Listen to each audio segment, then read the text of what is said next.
जैसा कि हमने पिछले एपिसोड में देखा, लेंस और विर्थ मेडल की लड़ाई होती है और जो लेंस है वो इस मैच को जीत जाता है क्योंकि विर्थ मेडल काफी घमंडी होता है। और उसी के बाद जो मैच है वो सेकंड फैंग को हरा देता है जिसका नाम एप्स रेजर है।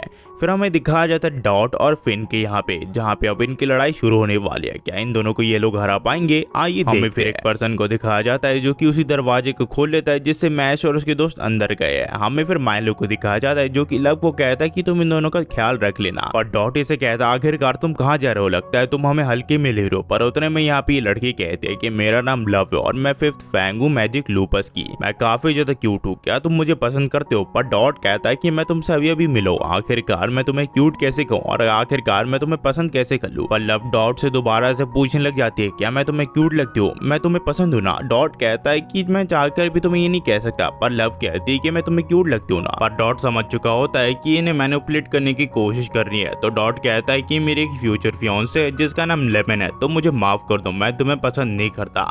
तो ये कहती है क्या तुम लव को पसंद नहीं करते, तो तुम दूसरे को पसंद करते हो, तो तुम्हें जीने का कोई हक नहीं, तुम्हें मर जाना चाहिए। तो डॉट सोचता है कि सचमुच ये लड़की इमोशनली अनस्टेबल है। पर उतने में जो लव होती है वो इसके ऊपर हमला कर देती है, पर ये किसी तरह उसके हमले को डॉज कर लेता है और वो सोचता है कि सचमुच डबल लाइनर जितना उसने सोचा था उससे ज्यादा ताकतवर होता है। पर उतने में यहाँ लव कहती है कि सारी लड़कियां प्रिंसेस की तरह पैदा हुई होती है, तो इसी वजह से तुम्हें उन्हें सर्व करना चाहिए, तुम्हें एक तरह से उनकी नौकर हो और तुम्हें क्यूट और लव कहने का उनका पूरा हक है। अगर तुम ऐसा नहीं कर सकते हो तो तुम्हें मर जाना चाहिए। तो ये सोचता है कि सचमुच ये काफी ज्यादा एक्सट्रीम ले जा रही है इस चीज को। लव फिर एक और बार इससे पूछती है क्या तुम मुझसे प्यार करते हो कि नहीं, क्या मैं तुम्हें क्यूट लगती हूँ कि नहीं? डॉट इन जैसी लड़कियों में काफी ज्यादा इंटरेस्टेड होता है। वो सोचता है कि मैं इस लड़की के लिए पूरी तरह गिर जाऊंगा, पर नहीं, मैं ऐसा नहीं कर सकता। और ये दोबारा से कहता है कि मुझे माफ करना, मेरी एक फ्यूचर फियांसे है जिसका नाम लेमन है, तो इस वजह से मुझे माफ कर देना, मैं तुम्हें बिल्कुल भी पसंद नहीं करता। ये सुनने के बाद लव इसके ऊपर हमला कर देती है और कहती तुम्हें पता भी है तुम किससे बात कर रहे हो, तुम्हें पता है मेरे डैडी ने मुझसे क्या कहा था, अगर कोई मुझे क्यूट ना कहे तो मैं बिना हिचक के उसे मार सकती हूँ। तो डॉट कहता अगर ऐसी बात है तो फिर ठीक है, अपने डैडी से जाके कह दो कि मुझे उनकी सोच से बिल्कुल भी फर्क नहीं पड़ता, उनकी काफी घटिया सोच है। डॉट फिर लव के ऊपर हमला कर देता है और साथ ही साथ जो लव है वो भी इसके ऊपर हमला कर देती है। पर इन दोनों की जो पावर है वो एक समान होती है। पर उतने में लव कहती है कि तुम अभी भी नहीं समझे, तुम चाहे कितनी भी कोशिशें कर लो तुम मुझसे कभी नहीं जीत सकते। पर डॉट अचानक से इसके साइड के ऊपर हमला कर देता है और इसे डिस्ट्रैक्ट कर देता है। लव समझ जाती है कि डॉट ने जानबूझ के इसके आसपास निशाना बनाया, पर आखिरकार क्यों? पर अचानक से हम देखते हैं डॉट इसकी छड़ी छीनने ही वाला होता है। पर लव को इसका अंदाजा हो चुका था, इस वजह से वो डॉट के ऊपर हमला कर देती है और दोबारा से कहती है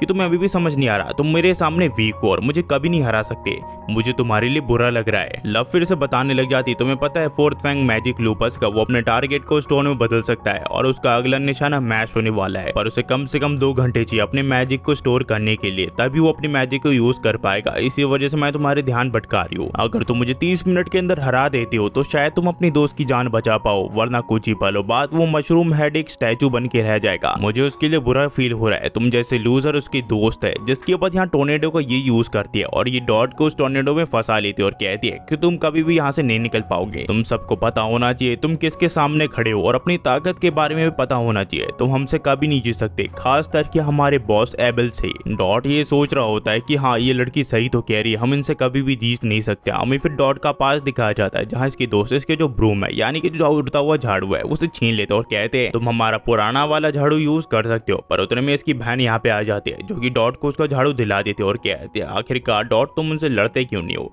तुम सचमुच काफी पैथेटिक हो। पर ये कहता है अगर मैं उनसे लड़ता तो जो लड़ाई है वो और बड़ी हो जाती और मैं उनसे वैसे भी लड़ना नहीं चाहता था। पर उतने में इसकी बहन कहती है कि तुम सचमुच काफी जल्दी गिव अप कर देते हो, पर ये सचमुच काफी बड़ी प्रॉब्लम है, अगर तुमने दोस्त बना लिए तो तुम्हें उनकी मदद करनी पड़ेगी चाहे जो हो जाए। तो डॉट कहता है क्या उनके लिए मुझे लड़ना भी पड़ेगा? ये कहती है कि हाँ तुम्हें उनके बिहाफ में लड़ना भी पड़ेगा क्योंकि वो तुम्हारे बिहाफ में काफी गुस्सा होंगे, तुम्हारी मदद करेंगे। लाइफ टाइम में वैसे दोस्त कभी एक ही बार मिलते हैं तो कभी भी उन्हें धोखा मत देना। डॉट समझ जाता है कि मैश ही वो दोस्त है जो कि इसके बिहाफ में गुस्सा होता है, जो कि काफी लड़ाइयों के बाद इसके साथ रहता है, जो कि चाहे जो हो जाए वो उसके साथ ही रहता है, वो उसके ऊपर कभी भी गुस्सा नहीं होता। इस वजह से डॉट बिल्कुल भी सहन नहीं कर सकता कि उसके दोस्त की कोई बेइज्जती करे। उतने में हम देखते लव को जो कि फिन के ऊपर हमला करने ही वाली होती है, पर अचानक से डॉट इसके पीछे से हमला कर देता और कहता है कि मैं तुम्हें कभी माफ नहीं कर सकता, तुमने मेरे दोस्तों का मजाक उड़ाया। लव सोचती है आखिरकार ये इतना ताकतवर कैसे बन गया। ये इसके ऊपर हमला करती है पर जो डॉट है वो उसके हमले को डॉज कर देता और कहता है कि तुम्हें सचमुच लगता है तुम मुझे हरा पाओगी। ये सोच रही होती है आखिरकार इसकी ताकत इतनी ज्यादा कैसे बढ़ गई। और उतने में लव की नजर डॉट के फोरहेड पे जाती है जहाँ पे वो क्रॉस बना देखती है। ये समझ आती है कि डॉट वार्डिंग क्रॉस के साथ जन्मा है। दरअसल वार्डिंग क्रॉस वाले बच्चे वो होते हैं जो कि डीमन से लड़ सकते हैं और वो कुछ इमोशंस की वजह से अपनी पावर को अनलीश कर देते हैं। डॉट की पावर यहाँ पे इसलिए जगी होती है क्योंकि वो मैश को बचाना चाहता है और वो साथ ही साथ इसे कहता है कि तुम मेरे दोस्त की इंसल्ट कर, वो भी मेरे सामने, मैं ऐसा होने नहीं दूंगा। जिसके बाद ये लव के ऊपर हमला कर देता है जो कि काफी ताकतवर हमला होता है। पर यहाँ पे लव को कुछ हुआ नहीं होता क्योंकि डॉट ने जानबूझ के ये हमला मिस किया होता है। वो कहता है कि मैं लड़कियों से लड़ता नहीं, इसी वजह से मैं तुम्हें यहाँ पे माफ कर रहा हूँ, तुम यहाँ से जा सकते हो। अगर मेरा माइंड चेंज हुआ तो मैं तुम्हारे ऊपर हमला कर दूंगा। ये कहते हैं कि तुम्हारा शुक्रिया, मैं दोबारा से ऐसा बिल्कुल भी नहीं करूंगी।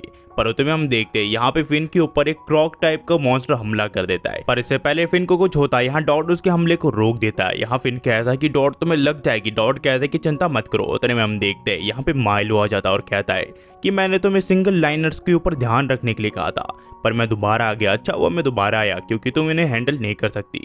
पर यहाँ पे डॉट सोचता आखिरकार ये पेट्रिफिकेशन स्पेल को छोड़ के यहाँ पे हमारे ऊपर हमला करने के लिए क्यों आया है। माइलो फिर लव को कहता है कि तुम्हें पता नहीं ये इतने बड़े चैलेंज नहीं है, तुम्हें इन्हें कुछ ही पलों में हरा देना चाहिए था। कोई बात नहीं, ये तुम्हारा काम मैं पूरा कर देता हूँ। लव समझती है कि इसका बचना मुश्किल है, अब जो डॉट है वो मारा जाएगा। पर अचानक से हम देखते हैं माइलो के ऊपर कोई तलवार आके हमला कर देती है।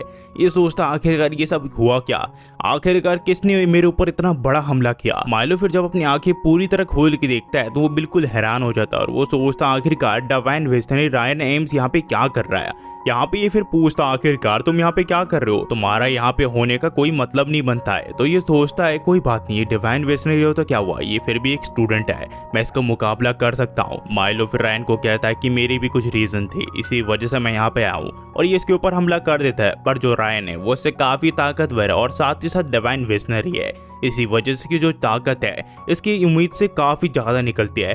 इस वजह से जो माइलो है इससे हार जाता है। माइलो फिर रायन को समझाता है कि ये सब मैंने जानबूझ के नहीं किया, ये सब मुझसे एविल करवा रहा था, मेरे पास कोई चॉइस नहीं थी। तो यहाँ पे रायन कहता है कि तुम्हें लगता है कि मैं तुम्हें माफ कर दूंगा, इस दुनिया में सबसे इम्पोर्टेंट चीज एक्शन है ना कि वर्ड, इसी वजह से मैं तुम्हें काफी बुरी तरह मारूंगा ताकि तुम्हारी गलती का तुम्हें एहसास हो सके और तुम इस गलती को दोबारा से रिपीट करने की कोशिश ना करो। इस वजह से तुम्हें पनिश करना एकदम जायज है। वहीं पे हम देखते हैं डॉट को जो कि सोच रहा होता है मुझे पता ही है एडलर में, पर ये थोड़ा अजीब नहीं है। उतने में रायन डॉट और फिन को कहता है आखिरकार तुम दोनों यहाँ पे क्या कर रहे हो, तुम दोनों को यहाँ से निकलना नहीं है, जल्दी करो यहाँ से निकल जाओ इससे पहले कि मुझे गुस्सा आ जाए।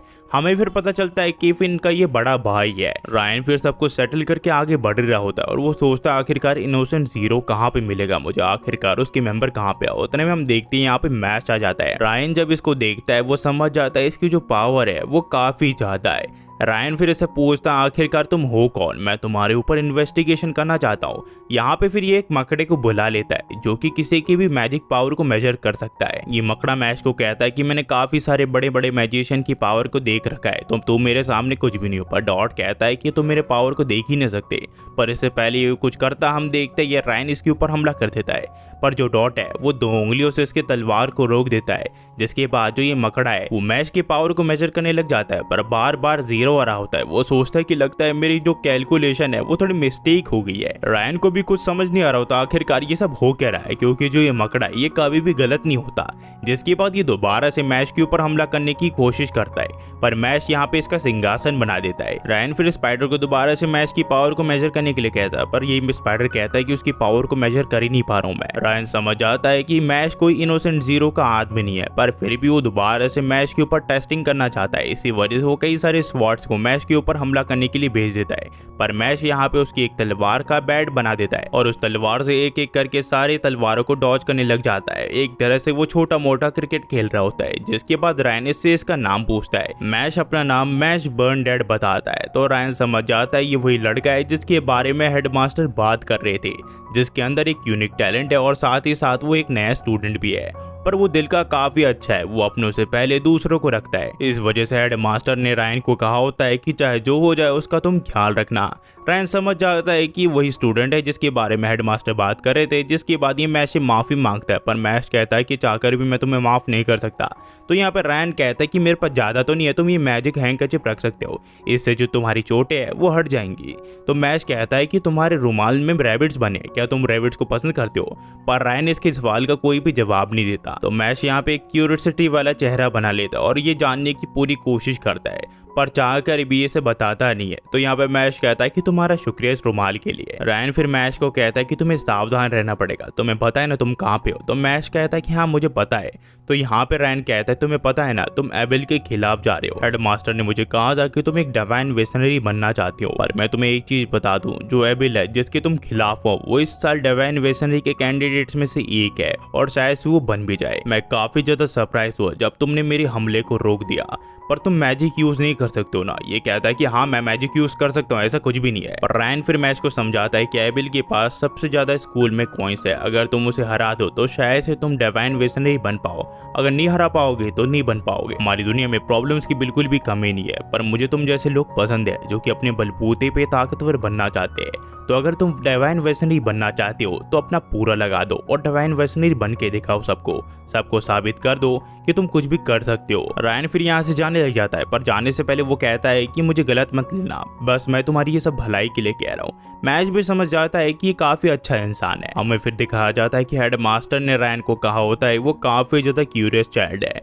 वो अपने से पहले अपने दोस्तों को रखता है, अगर तुम उससे मिलोगे तो शायद से तुम्हारी जो छोटा भाई है उसकी भी हेल्प हो जाए। रायन फिर मैच को अपने मन में कहता है कि तुम एक डिवाइन वेसनरी बन सकते हो, चाहे तुम मैजिक यूज ना कर पाओ, पर तो उसके लिए तुम्हें पूरी दुनिया को साबित करना पड़ेगा कि तुम सारे मैजिक यूजर से काफी ज्यादा महान हो। वहीं पे मैच को दिखाया जाता है जो कि उस दरवाजे तक पहुंच चुका होता है जहाँ पे एबिल है और उस दरवाजे को तोड़ देता है। एबिल कहता है कि कभी तो तुम ठीक से नॉक किया करो या फिर थोड़ा धक्का दे के अंदर आया करो, तुम्हें हर टाइम डोर को डिस्ट्रॉय करने की कोई जरूरत नहीं है। तो मैच कहता है कि मैंने नॉक करने की कोशिश की थी और देखो ये हो गया। और यहाँ से जो कहानी वो भी कंटिन्यू हो जाती है। अगर आप यहाँ तक देख रहे हो तो प्लीज लाइक एंड सब्सक्राइब करना मत भूलना।